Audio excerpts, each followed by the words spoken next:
வாழ்க வையகம், வாழ்க வையகம், வாழ்க வளர்க. குரு வாழ்க, குருவே துணை.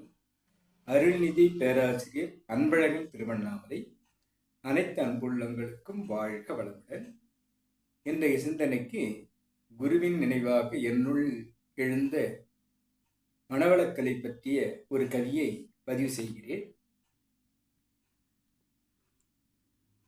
மனவளக்கலையில் அன்பை பெருக்கும் நல் அமைதி உண்டு, ஆன்மீகத் தொண்டில் நல் நிறை உண்டு, இன்பத்தின் இருப்பிடம் இங்கு உண்டு, ஈசனின் புகலிடமும் உண்டு உண்டு, உண்மையின் நல்வழிகள் உயர்வு உண்டு, ஊழ்வினை களைய நல் தவம் உண்டு, எண்ணத்தில் இனிமை பல உண்டு, ஏணியாய் பன்முக உயர்வுண்டு, ஐந்தொழுக்க நல்லறமும் இங்குண்டு, ஒத்துப்போக நல் யோகா நெறி உண்டு, ஓதும் குருவின் நற்பாடமும் உண்டு, அவ்வை தரும் நல் அறநெறி கல்வி உண்டு, அகுதே மனவளக்கலை எனும் பேரறமா. வாழ்க வளமுடன். அன்பை பெருக்கும் குரு அவர்கள் கூறும் நட்பு வட்டம் விரியும், ஆன்மீகத் தொண்டில் நல் நிறைவு உண்டு. மனிதனுக்கு நிறைவு இங்கு வந்த பிறகு நாம் உணர முடிகிறது. இன்பத்தின் இருப்பிடம் இங்குண்டு. இன்பம் எங்கே என்று தேடுவோர்க்கு மனவளக்கலையில் வந்த பிறகு இன்பம் இதுதான் என்று உணர்வதாக இருக்கிறது. ஈசனின் புகலிடம் உண்டு உண்டு. ஆழ்மன தியானமாக நாம் செல்லும்போது, நாம் தூய்மை அடையும் போது, அந்த தூய்மையான இறைவனுடன் இன்ட்யூஷனாக உள் உணர்வாக இணைப்பு பெறுவதற்கு வழி இருக்கிறது. உண்மையின் நல்வழிகள் உயர்வு உண்டு. உண்மைக்கு ஒரு வழி, பொய்மைக்கு பல வழி. உண்மைக்கு ஒரு வழியை காட்டும் குருவின் வழி மனவளக்கலை. ஊழ்வினை களைய நற்தவம் உண்டு. அகத்தவம் செய்து செய்து பதிவுகளை போக்கிக் கொள்ளக்கூடிய, வினைப்பதிவுகளை, தீய வினைகளை அகற்றக்கூடிய நல்ல அகத்தவம் இருக்கிறது. ஆக்கினை துரியம் நிற்க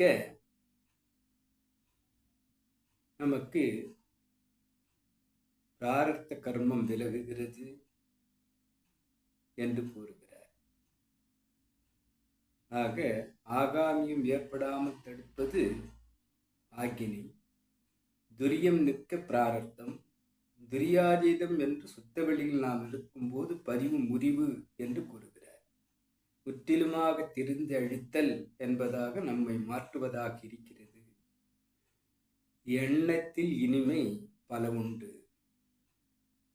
நல்ல எண்ணங்களால் நம்மை நிரப்பிக்கொள்ளக்கூடிய அந்த சாத்தியக்கூறு இருக்கிறது. நல்ல எண்ணங்களால் எவ்வாறு நிரப்புவது என்று பார்த்தால், ஆன்மீகவாதிகளை சிந்திப்பதாக, ஆன்மீகத்தை சிந்திப்பதாக, குருவினுடைய அந்த ஆன்மீகம் நமக்கு பயனுள்ளதாக அமைந்திருக்கிறது. ஏணியாய் பன்முக உயர்வு உண்டு. பல வகையிலும் நம்மை விழிப்புடன் அறிவார்த்தமாக அகநோக்கி பயணிக்க உடல், உயிர், மனம் அனைத்தையும் மலர்த்தி நம்மை அகத்தாய்வு என்பதாக தற்சோதனையில் ஆழ்த்தி மௌன பயிற்சி, தவ தத்துவ விளக்க பயிற்சி, ஜீவகாந்த பெருக்க பயிற்சி என்று முயற்சி செய்து நம்மை பயிற்சியை தந்து நம்மை அழைத்து செல்லும் குருவை பற்றி கொள்ளும் போது நமக்கு ஏணியாய் பன்முக உயர்வு கிடைக்கிறது. ஐந்தொழுக்க நல் அறமும் இங்குண்டு. 5 ஒழுக்கத்தை, ஐம்பெரும் கடமை, 5 அளவுமுறை என்று 5 கோஷங்களை உணர்ந்து கொள்ளுதல், 5 பஞ்சதன் மாத்திரை எவ்வாறு நாம் இருப்பது, பஞ்ச பௌதீகங்கள் யாது, ஆக ஞானேந்திரியங்களை எவ்வாறு கையாள்வது என்று 5 ஒழுக்கத்தை கற்பித்த குரு அனைத்து 5ஐயும் நமக்கு சொல்லி நல் அறமாக நம்மை மாற்றுகிறார். ஒத்து போக, அனைவரையும் அனுசரித்து போக, ஒத்தும் உதவியும் நாம் வாழ இங்கு வழி காண்பிக்கப்படுகிறது. ஓதும் குருவின் நற்பாடம் உண்டு. அவருடைய அனுபவத்தை பாடமாக நமக்கு கொடுத்து, குடும்பத்தில் முதலில் இதை நீங்கள் பயிற்சியாக எடுத்துக்கொள்ளுங்கள் என்று கூறி, நாம் சொல்லால் மட்டும் நம்பாது சுயமாய் சிந்தித்து தெளிவாய் என்பதாக சோதனை செய்து நாம் ஏற்றுக்கொள்வதாக நம்மை மாற்றுகிறார். அவ்வாறு மாற்றும் அத்தனையும் அப்பை சொன்ன நல் அறநெறிகளை போதனையாக்கி அகுதி மனவளக்கலையின் சாராம்சம் என்று பேரறம், அந்த பேரறத்தில் நாம் நின்று நம் வாழ்வு நடப்பதாக நம்மை அழைத்து செல்லும் மனவளக்கலை இவ்வளவு இன்பத்தை தருவதாக, மனிதனுக்கு வழிகாட்டுவதாக, முக்திக்கு அழைத்து செல்வதாக இந்த கலை இருக்கிறது. மனவளக்கலையை பற்றி கொள்வோம்.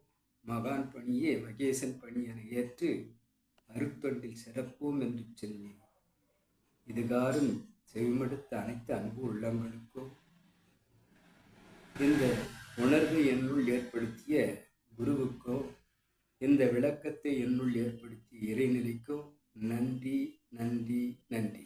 வாழ்க வளமுடன் என வாழ்த்து நிறைவு செய்கிறேன். வாழ்க வளமுடன்.